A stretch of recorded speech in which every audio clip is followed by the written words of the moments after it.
You're listening to the What's the Fuzz podcast, where we break you out of your vacuum seal and get down to what's real.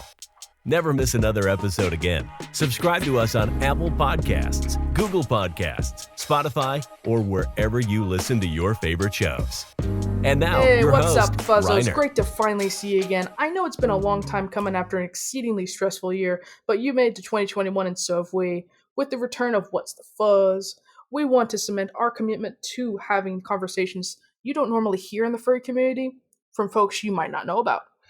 We want to talk about anti-blackness and colorism, about poverty and discrimination, what environmental racism or medical racism is, and how it can affect our lives. We're also going to be discussing the coronavirus and how it affected people based on 2020, because it's absolutely devastated the BIPOC communities in particular, and it cannot be overlooked. Thank you so much for sticking with us, and I hope we can continue to keep pushing the envelope, and a big thanks to Vega, someone who's been supporting us on Ko-fi and on Twitter. We're currently working on a Patreon, which to start with will offer uncut episodes at their full lengths when available. That is to say, they would be uncut 2-hour-long episodes, sometimes 3 hours long. Our conversations get a little bit long sometimes. They'll also decide who to choose from polls. I'll pick the guest, but you guys can decide on who to get posted first. And new episodes are released a week earlier than the public release. I'll keep y'all updated when it's finally ready for the public release. Anyway, tonight I'm sitting down with Azoth, an exceptional black artist making strides with the ongoing webcomic Revenant. Be sure to check it out after the interview, guys. The world that he's built is super unique and the art is absolutely beautiful. Thanks so much for coming on the show, Azoth. I can't wait to get to know more about you and your project. But first, I'd like to throw out an icebreaker question, if that's all right with you. Okay. All right, so what was the most bizarre thing anyone has ever said to you about something you've drawn? There's a few of those. Oh no. A lot of them are not the most appropriate thing. Oh gosh. What could have possibly been said? You're just drawing a cute thing and then somebody comes in all... No, they're trying to loot it? Yeah. No, why would they do that? Or I'm drawing a character and they're doing something really mundane and they make it sexual and you're like, whoa. Like making a sandwich or something? Yeah, like I can't remember anything off the top of my head. I would have to look, short-term memory and all, but I feel you there. I feel you. So let's say a character is just like sitting down on the couch and they pick up the remote and they like change the channel on the TV and someone comments, "Damn, I wish they fucking stuck that remote up my ass." Yeah. Yeah. That about in the ballpark you were thinking? Yeah. Awesome. Now we get into the actual questions. So to get started, I think our listeners would like to know a little bit more about you. So where you're from, how old you are, and if you don't mind, your sexuality and gender identity, if you're comfortable with it. So, my name's Azoth. I'm from Michigan, like the Battle Creek, Detroit area. But I live primarily in Arizona. I've moved around a lot, but I consider Arizona to be my home. I just turned 22 a couple months ago. Mm-hmm. I'm black. Birthday. I'm a mixture of black, Muskogee, Puerto Rican, some other stuff. Ooh. I'm trans. I identify as male. I'm kind of in the non-binary area, but not entirely sure yet. Gotcha. It's just a process, right? Yeah. I'm asexual, demisexual, homo-romantic. You're a pretty interesting person. You're like a mixing pot of all these different ideas, eh? Yeah. Really niche. Really specific. I like that about you. So is being an artist your main focus right now, or do you have to make time for it alongside other occupations? Being an artist is like all I do right now. As I usually work from home, but kind of in a position where I can't yet. So I just do art until, things line up again. What do you hope to achieve in the long run regarding your artwork? I would love to be in a position where I could make income through like Patreon or something, where I'm Mm-hmm. creating work that I mesh with entirely, and it's just the people that like what I do supporting me. Oh, that sounds really nice. Do you ever hope to release like physical merchandise? Maybe see your comic books on a bookshelf in, Oh yeah. well, I guess Um Borders closed now, so it doesn't really yeah. count, but Barnes and Noble, I guess. I've been trying to work on merchandise, but Mm-hmm. just designing it, I'll sit down to design something and then lose interest and or get distracted. Budgeting and figuring out how much things cost is a little intimidating. Having the inventory, deciding if I'm mentally stable enough, do the whole shipping label thing, or should I go through somebody else, or just wait until I'm in a better position. Same with True. publishing. Yeah, it can be a little daunting because there's so many options out there, and then it's like time management and management in general, and there's Yeah, different then materials, and yeah, it's a worrying lot going you're into it. giving money to a company that turns out isn't that great. 'Cause, you ask other people, they just say go to AliExpress, and you're like, well, who on AliExpress? Am I just supposed to throw money at somebody and hope they're good? Oh man, that is like the worst fear that we have as like BIPOC or queer people, like just having to deal with going through someone that has not enacted in such favorable ways to us. Yeah, And sometimes 'cause- it's easier to brush that thing off than sometimes it's not. so it's more just waiting for things to line up on my end to where I'm like comfortable enough to invest in stock and merchandise because it's something I definitely want to do. Mm-hmm. And that's definitely the smarter move on your part. Good luck with it. Thanks. What was the most memorable interaction you've had with someone who is a fan of your work? Um, I would say a couple weeks ago or a week ago. I'm bad with time. I was doing kind of like a scavenger hunt in my community Discord, where I was giving them hints to a future plot revelation and telling them what to look for in posts that were already updated, like on Webtoon. And Mm-hmm. the fact that people were talking about how much they loved the story and that they would stay until the end and beyond the end was really heartwarming for me because I never expected to, have a story that would mean something to people. And what brought you to the furry fandom in the first place? I've been drawing animals since I was really little, like Ah, kindergartner. I didn't start drawing people until like a few years ago. My first ever fursona, as they call it, was a dinosaur. So I was obsessed with Jurassic Park and stuff like that. really? Yeah. So how So, long have you been part of it altogether? I considered myself one when I was like 13. I'm 22 now. I've Mm-hmm. but I've been always drawing animals. I just like saw that there was a community around it, and I was like, oh, I'm not the only one. I'm like, okay, I guess I'm one of these. You're So just basically born a furry. yeah, That's pretty it's much. chill. I always joke and say like I'm not a furry because my character is a human, but it's like, might as well. Is it really a human though? I Shh, mean, shh, I just like to think close that enough. you're a snack-sized dragon. Yeah, You're like pocket-sized. the one everybody thinks is a kobold, but isn't. So what exactly is your main OC, and how do you feel that you express yourself through them? So my main character is named Azoth, like me, but he Mm-hmm. wasn't supposed to be my main character originally. I've cycled through tons of different personas because I don't know, I just struggled with being attached to them. I would think I had Mm-hmm. it, then came up with a new idea and just went with it. And I was only diagnosed with ADHD like a year ago, so at the time I had no idea that I was just struggling with, the whole satisfaction commitment thing that happens when you have ADHD. So I Mm-hmm. made Azoth back in like 2013, 2014.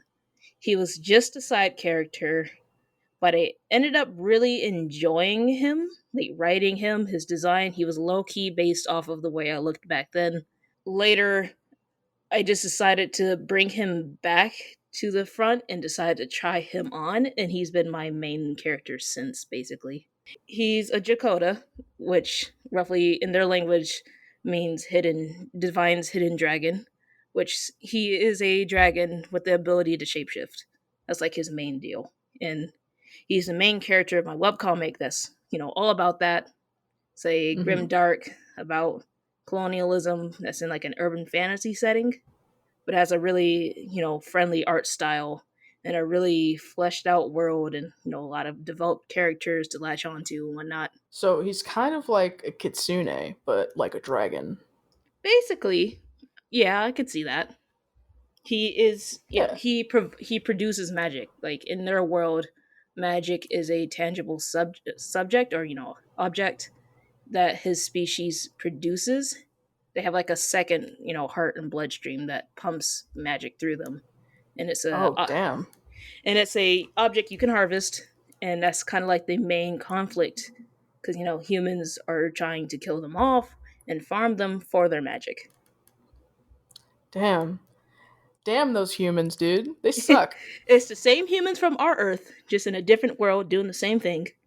That's like the whole premise. Ah. No matter where we are, we cause trouble, right? Yeah. What do you think would still be a big part of your personality whether or not you decided to engage with the furry fandom? Animals. My love for animals, jawing animals. You can kind of tell, like, a lot of artists that aren't furries or aren't involved with furries jaw animals very differently. I don't know, there's a disconnect where animals kind of lack a certain form of liveliness or personality that furries give them. There's a huge thing about this a couple years ago. Hanna-Barbera comic. Mm-hmm. Forgot the name of the character, but it's that pink cat leopard thing. Whoever drew it definitely wasn't a furry. And it was on the rage in the fandom for a while. It was a huge Wait, meme. you mean Snagglepuss? Yeah, I think so. Was he the one with the lisp? I think. It's been a while. I can't imagine so enjoying Snagglepuss in a way that's not anthropomorphized or like Yeah. personality driven. That must be really uncanny. Yeah, he was John more in like a hyper realistic humanoid kind of way that just Oh didn't no. work. It was like whoever did this didn't know how to draw cartoon animals. That sounds absolutely terrifying. Do you often find yourself telling other people that you take part in the furry fandom, or is it more something you keep to yourself? A mix. It depends. It depends on who I'm talking to. I don't openly state it because I live in a pretty conservative state, and most people I talk to don't seem that Ah, open ended. But personally, my family's pretty supportive of it. I've never had problems with the furry stuff in my family growing up. I have my little sisters love drawing animals. My dad's always been super supportive. My brother was like, okay, I guess. And my mom's just like, if it makes you happy, do it. If it makes money, do it. so you got started with art with drawing animals, right? Animals, mainly dinosaurs, some Halo. Strangely enough, my brother got me into Halo, the video game when I was really young. And he used to draw like me, but he was like really good at it. And I wanted to be as good as him, so I, kept drawing and drawing the same things he drew just to Mm-hmm. kind of, catch up with him. Eventually, he stopped drawing, so now I'm the better artist. Wow, so it was like a competitive thing, and I guess you won in the end, It right? was like a stop copying me thing. About your comic, Revenant, where did it come from? Where did the ideas come from for you? A few things. It started off as a dream, actually, like an actual dream I had. Originally, I had read webcomics. I've always been making comics. It was one of the things I've started doing when I was like really little. At the same time I was drawing my own characters, I was making comics of them. So I've always Mm-hmm. wanted to make a big epic adventure kind of comic. And it was like the start of high school when I read Off White. It's a discontinued comic. I can't remember the name of the two artists who did it, but it was a comic about wolves, that kind of thing. And it kind of opened up the world of webcomics to me. And that's when I realized I could make a webcomic. So originally, Revenant's name was Radioactive. And it was about a group of animals that had been genetically altered to fight a war, and it was written by me and my brother because he's a huge script writer. But after a while, my brother just kind of dipped. Like we were working together Ah, on the script, and he just lost interest and left me on it. and I lost interest in the story. So over the years, Revenants had like several different drafts, but after a while, the story kind of started to come together after I had that dream, and I would start taking the dreams I had afterwards and putting them on a map and making a world map and building a world around it. And so I started importing characters and creating little mini stories and figuring out, what I wanted to do with this world I was creating. And that's when I started making the staple characters like Pierce and Azoth and some of the other characters that are in the story that have actually been around longer than some of the characters that are in it now that I can't talk about yet. But it's been like 8 years in the making. It's a really long time coming. Wow. That's incredible. And honestly, it really shows. Like, the environments are vibrant, they're inviting, the characters have so much life to them. Even though you only see some of them for like a few scenes, you still get a good idea of what their personalities are like. And that, I think, is something that is very difficult to get across because usually when you're making this world and these characters, it's more of like you know how they are, but it's hard to get across what their personality is Oh, like yeah. when you actually make it for other people. Well, when I write characters, I kind of picture them. Like, I have a really clear visual in my mind when I see things. And usually there's a scene playing out, and I kind of just go off of that. Like, I let the characters kind of do their own thing in my head and just slap Right. it down. It's really hard to explain, but I don't do a lot of brainstorming or anything. It's mainly all, daydreaming and stuff like that. And then making sure I write it down before I forget. You just like put yourself constantly within the confines of the world, and from there you just think of things and Yeah. suddenly they're materialized.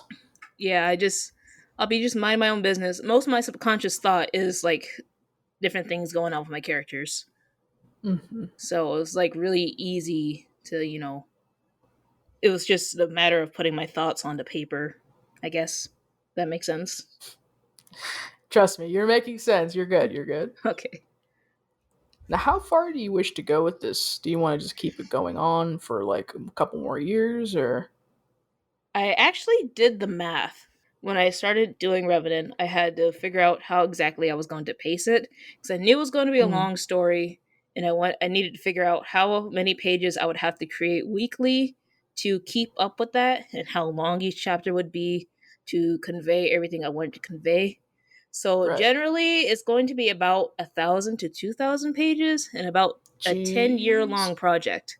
Like, I am making 5 pages a week, and I had to do the math because most comics are like 1 to 2 pages a week, and I realized for my kind of story, nothing would get done if I did 1 page a week. So I had to figure out how to do that many pages in a decent time frame. So it takes me about 18 to 20 hours a week to make the 5 pages, and I still have several days of the week that I can rest or do other things. So I had to keep that in mind. That is quite the undertaking. That is a commitment for the Yeah, next 10 years. I mean, it was already 8 years to develop it, so That's true. What's another 10, right? Just slap it on there. yep. Like, I live and breathe the stuff, so I might as well. Yeah, it's got to go somewhere, right? Now, you've talked some about your struggles with ADHD in like this tweet I saw and why you prefer to do comic panels, but I wanted to know what was it that clicks with your brain when you start a new panel, whereas something like a detailed background can feel like paralyzing. Well, I do comics a lot. I mean, I've been doing the comic a lot for like the past year or so.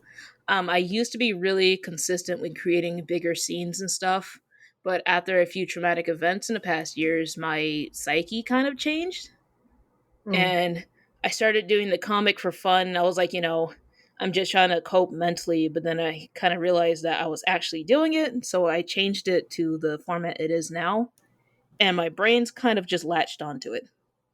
So whenever I'm working on it, it's comforting. It's, how I process things. It is how I spend most of my, time processing what's going on and thinking about things when I'm working on pages.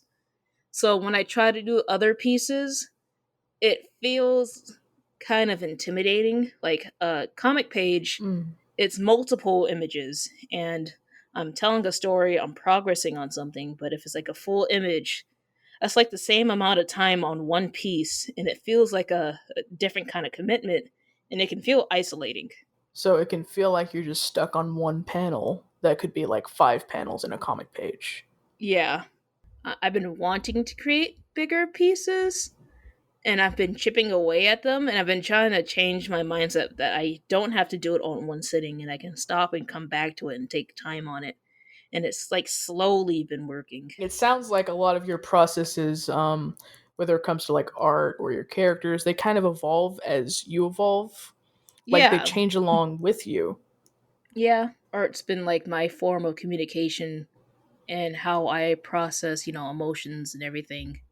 So it kind of ties in with what's going on around me. And I think that's why your art has such a personable touch. Even though you aren't like molding clay or something, it's like I can feel like a person made this. You know what I mean? Yeah, thanks. You're welcome. So, in what ways has ADHD helped you, and in what ways does it continue like hinder you? It's helped me be consistent with my webcomic. I mean, I deal with a lot of inconsistencies on a micro level, but the fact that I'm even producing the webcomic, it's been about a year since I've started, and I'm almost 250 pages in. And the fact that Whew. I not burnt out at all, I just want to keep going. And it's like I look forward to it every week, and I'm excited to do it. I don't know if I would be able to do it if I didn't have ADHD, because it's like a big hyperfixation that I'm taking advantage of, like a kind of a weird symbiotic relationship with something that would usually be harmful. But it has gotten in the way of other things because I'm so hyper focused on this. It's so hard to give myself to be confident enough to take on anything else. Mm. And then there's things like, upload rate. Oh, I'm uploading 5 pages a week, but I split it into 2 updates. Maybe it's better if I split it, just kept it one update. What if I split it into 3 updates? Will that be spammy? Things like that. I upload on these specific days, but I'm so excited. What if I updated earlier? But what if I keep updating earlier? It's not really that specific day anymore. So it's little things like that. Yeah, just these little things can really get your mind racing in ways that you weren't really prepared for. So now it's here. It's like, oh, what can I do with Yep. this? Do you feel as though people tend to overlook ADHD and shrug it off because it's not that serious, like it isn't even debilitating in any way? Oh yeah. It's kind of debilitating. Like it's considered a work hindering disability. But Hmm. sadly, I wasn't diagnosed till last year, so I don't qualify for benefits. But I can definitely sense a difference when I'm not on medication. Things are generally really difficult, like reading huge articles, doing paperwork, stuff like that. It's really hard. It's hard to focus, hard to process what's going on. So I actually have to have help with that kind of thing. And there are things you don't notice, like executive dysfunction, can really mess you up and you don't even realize that's what's happening. I definitely feel you there. Like, say if you were hyper fixated on, I don't know, SpongeBob SquarePants, and you spent like most of your time on SpongeBob SquarePants and not your webcomic, Yeah. that would definitely be a hindrance. Or if like you had a deadline for something and you didn't even realize, or you forgot you had it, and Hmm. now somebody's yelling at you and you're like, oh crap. Especially if it's a deadline that was like a month in advance. Yeah. And so it has been a month. You're like, wait, what? Like, It's been a month? what? It feels like it's been like 2 hours. Feels like. Oh, that's the worst one, I swear. It really is. People don't know how bad the time blindness can be Yeah. sometimes. You'd be like, oh, I'll do that next week. And they're like, hey, you said you're going to do this on this day. I'm like, I did what? Huh? It's what day? What was I doing? I swear I only went to bed like 3 times. What happened? So, do you think that people underestimate your abilities solely because you happen to be a black artist? I don't know. Growing up, I was always one of the advanced students in school, but I Hmm. wasn't really, a big deal socially. I was always kind of a social reject because, I was the hyperactive, weird kid that drew animals. Yes, you're the And dinosaur kid. yeah, I was the dinosaur kid. We have the wolf girl and the horse girl, and then we got the dinosaur kid. Yes, exactly. The trifecta of weird kids. And moving around, I moved around a lot growing up. So I was always kind of a excelling student because I absorbed new information really well. And it was one of those things where I even asked if it was possible that I had ADHD, and my parents were like, "Nah, your grades are good and all that." But I was struggling with like homework and stuff. But generally, whoever's like around me growing up, they always had high hopes for me. That is an exceptional good thing. What does it mean to you to be able to create a black protagonist in a fantasy world? Because when it comes to high fantasy, you think Harry Potter, Aragon, Lord of the Hmm. Rings, Percy Jackson. It feels kind of a flex. Like, hey, look, he's not a pasty white guy. This is he's full got on flex mode. he's got some flavor to him. I don't know. I I see a lot of fantasy protagonists, and I kind of relate to them, but making him black and black coded just has a different feeling. Like, you process things differently, and in different fantasy situations where a character would act one way, he's going to act a different way because he's black, and it affects him Mm, differently. yeah, that was like the first thing I thought of when I saw your comic. I was like, huh, there's something different about this. Maybe it's because the protagonist is black.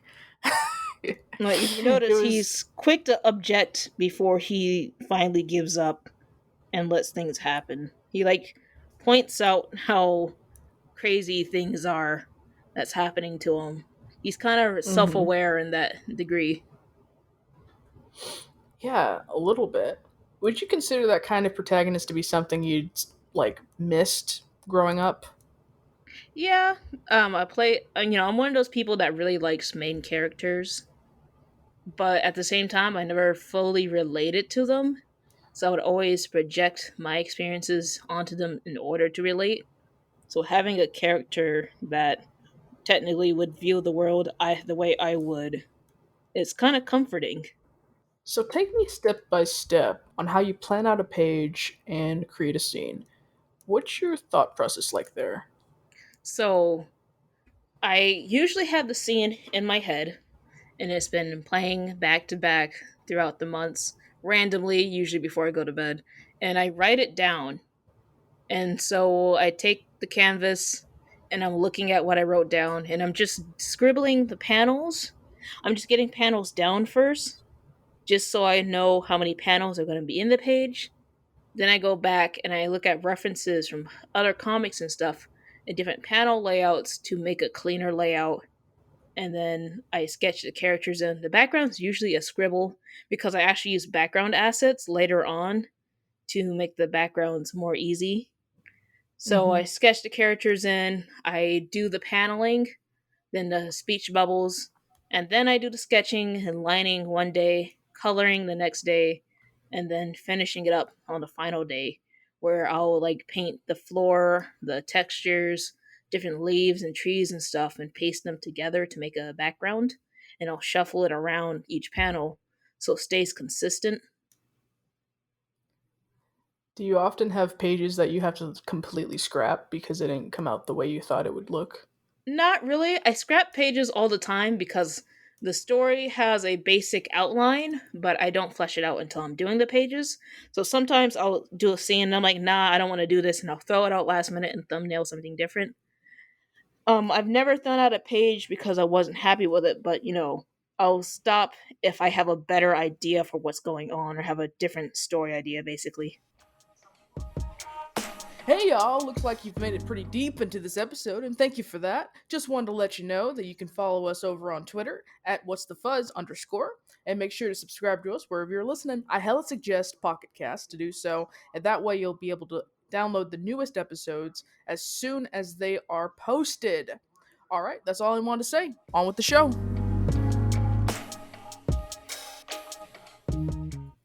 What's your advice to artists that can create lovely art but struggle to put it to motion through a comic? Um, I would say a comic should only be 60 to 70% of your actual talent. So don't put as much effort into it. And also, I would say focus more on movement and gesture than anatomy and structure because the reader is going to fill in the blanks, and it's more important to convey movement and, convincing the reader that this action is happening.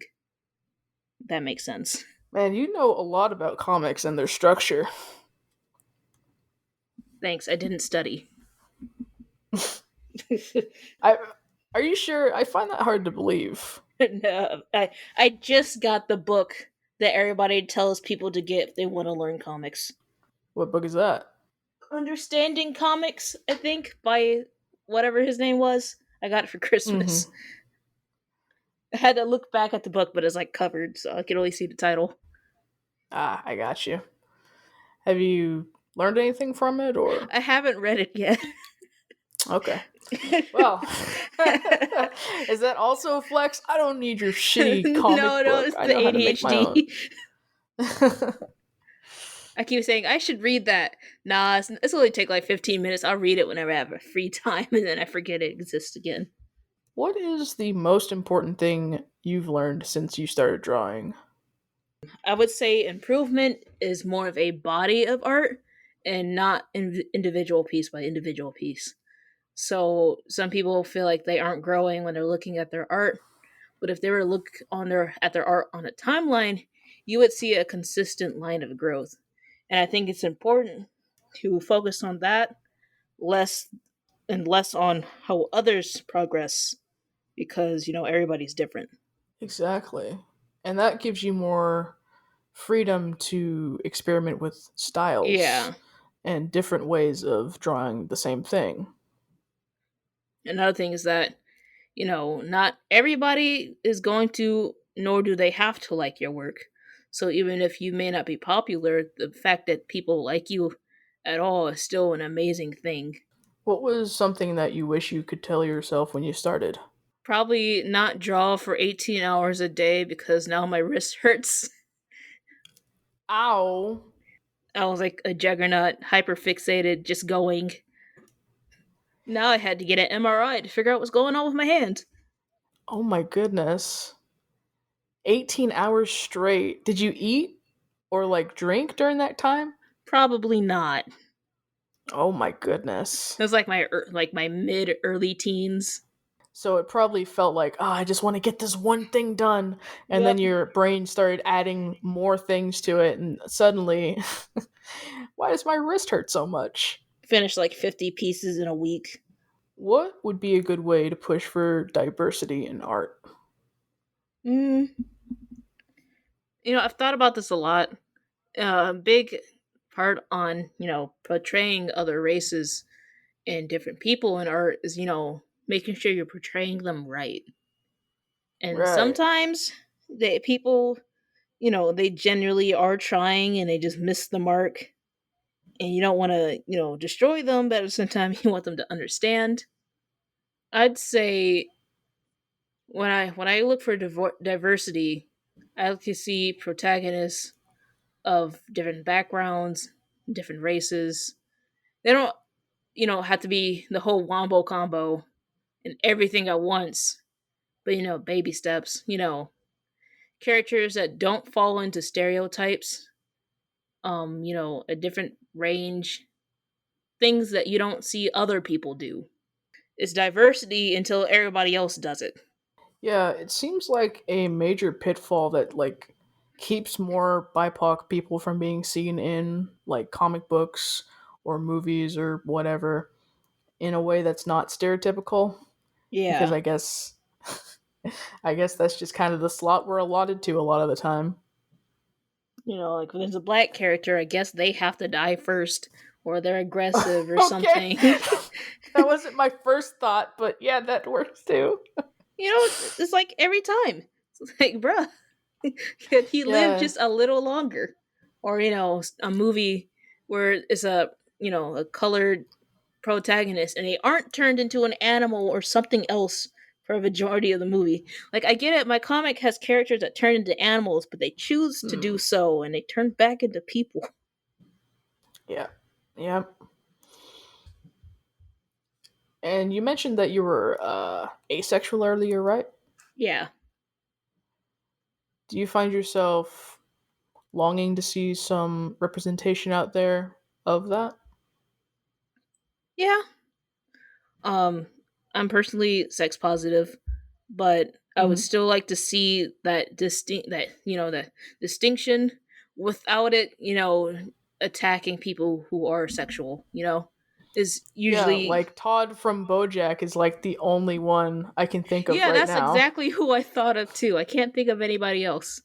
Yeah, That's isn't bad that when something? it's only one person. We both thought of the same one person and can't think of anyone else.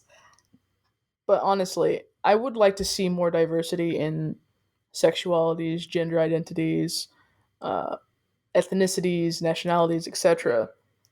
Yeah. But nothing like that's ever going to be easy. Yeah, it's got to be baby steps, I guess. Yeah, exactly.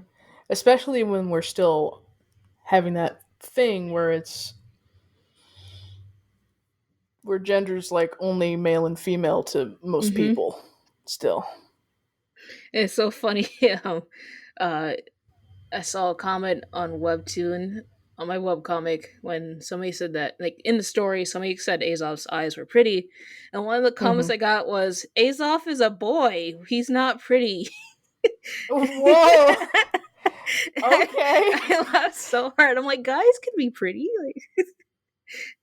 That's some serious And then, projection there. You want to be called pretty, my guy?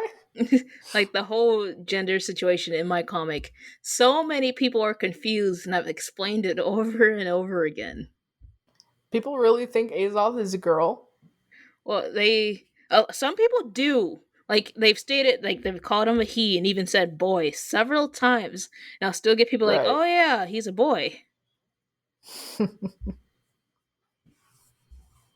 People can be silly sometimes. Yeah. But honestly, I think that just makes your protagonist even better because it's not something people think of when they think of boy. There's Mm-hmm. other varieties of boy out there.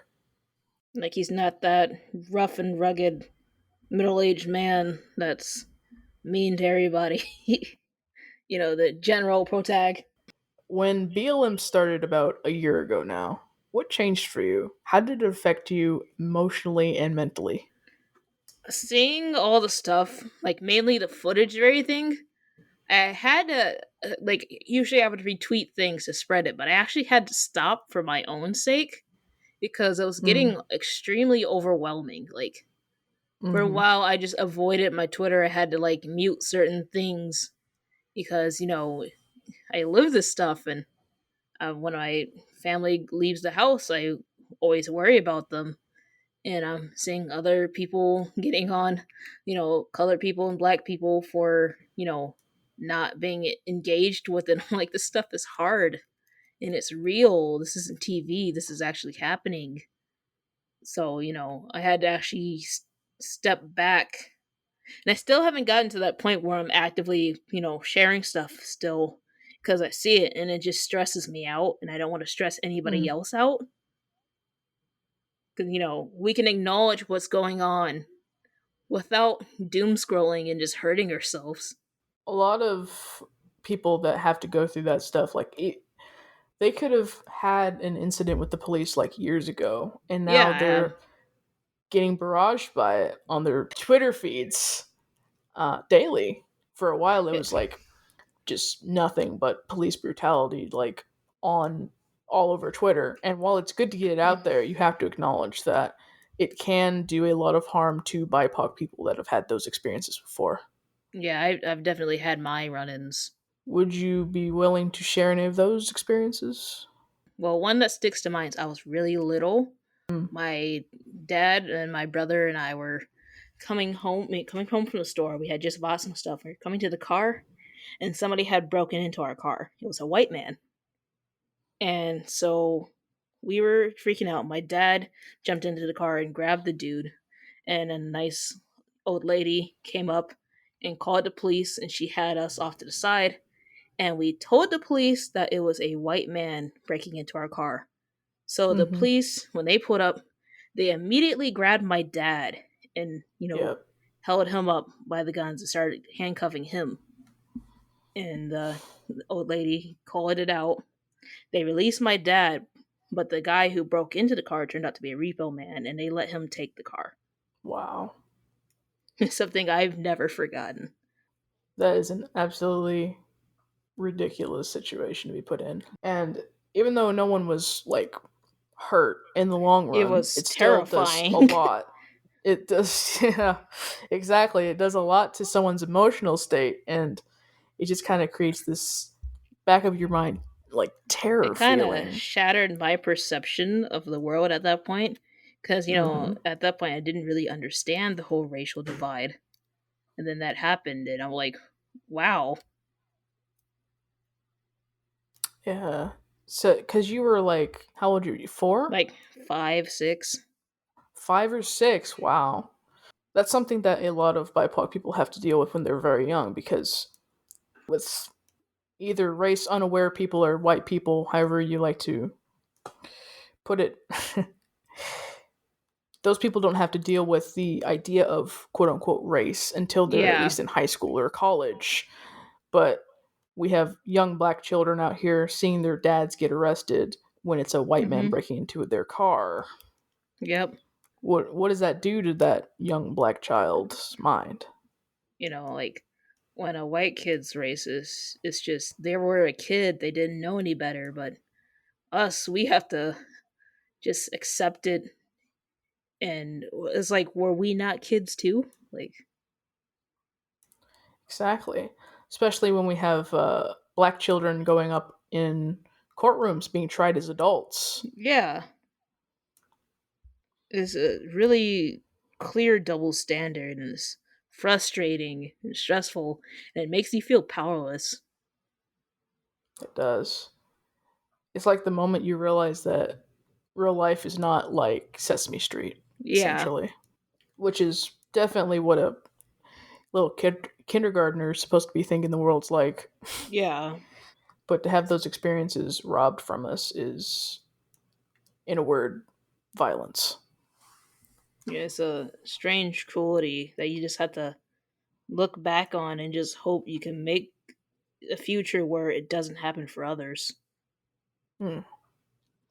Now, I'm not entirely sure on how your experience in the fandom has been over these past few years, but I have heard things in the past. There have been microaggressions just generally against BIPOC people when we were doing the I believe it was Black Person Persona Day or something on Twitter. Oh Uh, yeah, there was a lot of aggression towards that even being a thing, even though it was causing no harm to anyone. it's weird. In the fandom, I haven't felt any like direct aggression. It's usually Right. passive or the way people act around you. Like RFC, like the last one before it got shut down. I was wearing my fursuit, and this guy, he was a furry raider. And he was like, "I love your fursuit." And I said, "Thanks." And I took my head off, and he could see the look on his eyes when he realized that I was a black person. And it was kind of satisfying personally. But Damn, you stay flexing on these people. I've been the I've been the token black friend for a majority of my time in the community. Like, I don't live in a black area. I don't. All my black friends I've met online through the community at conventions. So I've always Hmm. been kind of like a loner. And what I really feel is the divide. Like, I feel distant. Some things my friends do I don't relate to, or some jokes I don't relate to.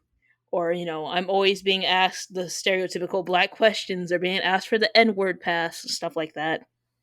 It's a weird, isolating feeling, like where you're surrounded by people, but you still feel alone. An N word pass, really? Yeah, had a few of Wow. those. How would you describe tokenism? I would say that safe guy. The safe black friend you can use as a scapegoat when you have an argument that you want to win. Like, I'm not racist, I have a black friend. Or, I can say this word because my black friend said they can. Or you can be insensitive around that friend because they know you don't mean it. And though you don't really know that they do probably think of you differently. But yeah, that Hmm. safe friend, that safe one that you can use, basically. The pet. The pet. Yeah. Yeah. So when it comes to being friends with people, it is good to have black friends, of course. You should have friends in every pool that you could possibly do. It's not like Pokemon, though. You can't just run out and throw a ball at a Yeah. black person. And that would be a lot easier way to make friends, though, I gotta say. Yeah. But the point of having friends is having people to help shape your psyche in a way that helps you understand how to relate with people. If Yeah. you have a black friend and you just say that, oh, I have this friend Jamal, and that's all there is to him, you don't think about how you're impacting his life or he's impacting your life. You don't think about how your lives are different in any way. His daily struggles, your daily struggles. And of course, one black person cannot represent every black person. Of course Yeah. not. You need multiple to get even the tip of the iceberg of how their lives are shaped by either passive or just fully aggressive comments made to them daily in Yeah. ways that you can't see. No one can see everything, but if you open yourself and allow yourself to connect to people without this idea that, oh, they're my friend now, I'm done, goodbye. That's where I stop. That's where I end. You can learn so much about people that you never thought that you could. Yeah. And that's why tokenism is so harmful because you stop as soon as you get the ball. Mm-hmm. You're, oh, I won the game. That's it. Goodbye. And there's so much to building friendships. And it's, interesting seeing people grow throughout the years. Like some of the friends who asked me for N-word pass actually came back and apologized and realized how insensitive it was, and probably realized Mm, I didn't, object against it then because I was scared to, because oftentimes am scared to speak up because, I'm hmm. outnumbered. It's good that they apologized, Yeah. and hopefully they can learn and grow from it. Because if they had the wrong takeaway, like, oh, I feel really guilty about this. I shouldn't have asked you for the inward pass. Instead of, oh, it was really inappropriate of me to ask you for this because you are one of my only black friends, and that puts you in a horrible position that is overwhelmingly unfair to you. Yeah, that is a divide I notice. Hmm. When they did apologize, they did, point out that, it was wrong of them to ask me, and Hmm. it must have felt awkward for me. Yeah, just a little bit awkward. It's a little weird. So, how do you feel when someone tries to tell you that they're colorblind? What does That's that do to your sense of identity? that's the dumbest thing. Like, I go absolutely feral. Like, Oh, jeez. like, like, do not tell me you are colorblind. Like, that's insulting to actual colorblind people. Like I cannot. It's like the whole point of equality and stuff is to see that everybody is different and acknowledge it and embrace it. It's not to ignore Hmm. differences because that's harmful. The whole point is just to that person's different from me and that's okay. I think colorblindness overall does more harm than good. Yeah, exactly. Because if you can't learn to accept these differences and instead just Hide try to them look and at the, yeah, like try to look at the world all gray, then what kind of outlook does that give you for life? Yeah. When you see people speaking a different language and you can't understand it, instead of understanding that and maybe being interested in it, I don't know, ask questions about it, you subconsciously reject it because it doesn't fit this idea that you can just see everything Mm. through a colorblind lens. Yeah, often when I see people speaking another language, I'm usually more like, I wish I could speak that language so I could understand, and not, I wish they were speaking my language. Hmm. Because we're all supposed to be one collective gray blob. Yeah. What would you like to see done to promote BIPOC furs in the future? I would love to see more guests of honor at cons and more Mm. conventions acknowledging what we say online. We're saying this person did this and that, and then like a con just kind of never touches on it. It's like now the online environment is really prominent, and it does affect the con space. And it would be nice to see that the spaces we go to physically to hang out acknowledges the struggles we go through and tries to make a safer space for us overall. I want to see cons get political or whatever. One of the only times I heard of a con going political was when someone was passing out those the patches that said Nazi furs fuck off, I think. Honestly, I think that FurCon should be an overwhelmingly leftist space because there Yeah. are so many BIPOC furs that want to join and be part of the fandom and go to events, and there are, well, most of the furry fandom is queer in some capacity, Hmm. and honestly, hatred just has no place in the fandom. Yeah, it just Period. doesn't make sense. It's kind of It really contradictory. doesn't. How are you gonna say "ooh woo, you so cute" one message, then be like, ah, want to run over these protesters with my car "ooh woo X3"? I I I, mean, I never come understood on, that. not as cute as you think, bro.